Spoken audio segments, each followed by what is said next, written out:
So yun, maraming nagtatanong kasi kung bawal daw ba ang pagmamaneho ng motorsiklo ng naka-shorts.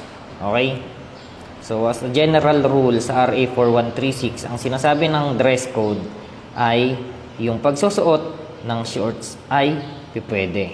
No? Yung pagsusuot naman ng pantalon or other protective equipment gaya ng jacket, riding pants, or knee pads, mga optional lamang as added protection sa ating riding. Pero wala pong sinabi na bawal ang pagmamaneho ng naka-shorts. Ganun na rin sa ating mga paa, hindi po sinabing sapatos. Ang sabi ay closed footwear. So kung may mga nagtatanong kung pwede daw ba yung Crocs, pwede po yan.